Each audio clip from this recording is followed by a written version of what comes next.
Magandang hapon mga idol, update tayo tungkol po ito sa nagpaabot sa atin. Mayroon po nakapanood sa atin dahil po sa may kaibigan tayo na pwedeng tanungin kung ano po ang nangyari. Kasi hanggang ngayon hindi pa rin nahuli si Atong Ang. Bakit daw? Bakit daw hindi pa rin natunton o nahuli? Kaya subukan natin si kaibigan, kung walang problema ipapaabot natin sa inyo. Kaibigan, salamat po kaibigan. Yun po ang gusto ko kaibigan na malaman sa inyo. Tungkol po ito kay Atong Ang. Bakit hanggang ngayon daw hindi pa rin natuntun at hindi pa rin nahuli? Saan po ba siya ngayon kaibigan? May alam po ba kayo? Nako, mga idol, ito talaga ang buhay. Grabe no, ang hustisya po. Ang hustisya, ang batas dito sa ating bansa, sobrang nakakasuka.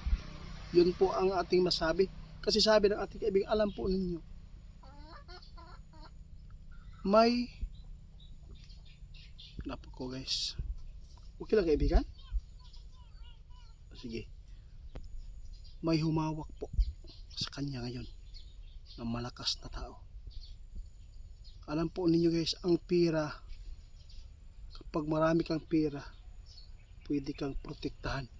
Kaya sabi ng ating kaibigan, yung mga tao ngayon nagsabik na makuha ang hustisya dahil po ay mayroon ng mga warrant of arrest, malaking patong sa ulo niya. Pero bakit wala? Sinabi ng ating kaibigan, kasi nga ma-impluwensyang tao, maraming dalang pera, kaya hindi agad-agad malalapitan.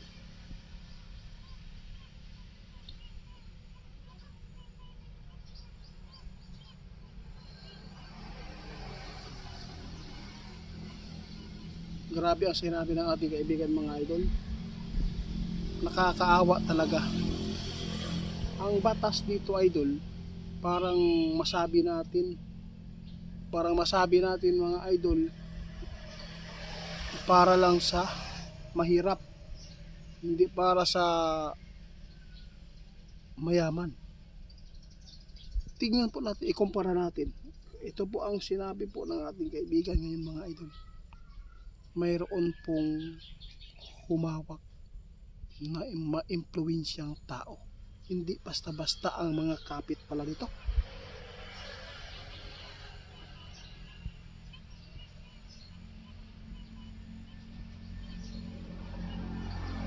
Matutuntun lang daw yan kapag yung taong tumulong sa kanya, kung may makaditik po. Kaya abangan na lang po natin mga idol itong nangyayari po sa kaso ni Ang ngayon. Grabe po ang nangyayari. Kahit si kaibigan duda na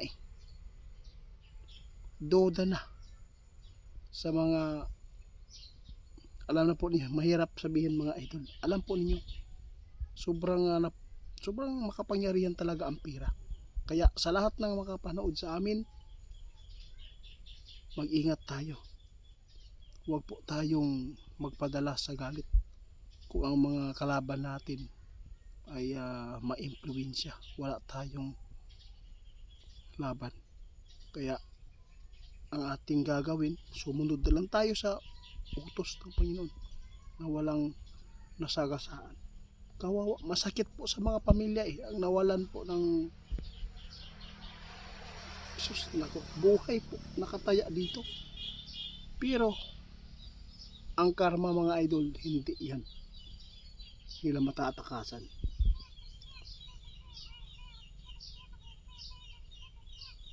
Tama si kaibigan.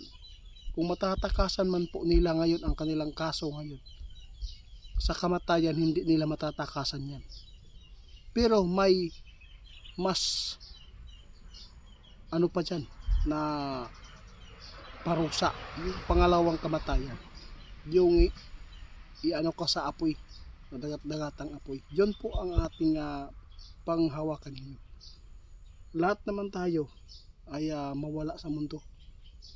Sige lang mga idol, yung nagpaabot sa atin, ano lang, tiisin nyo muna ngayon. Alam po natin hindi natutulog ang Panginoon. Kaya sa bagay, masabi na ang iba, unfair. Kaya ito na talaga ang ating namulatan dito sa mundo ito o dito sa ating bansa. Ang pira, grabe po makapag depensa sa buhay nila. Kaya ito po ang nagpaabot sa atin.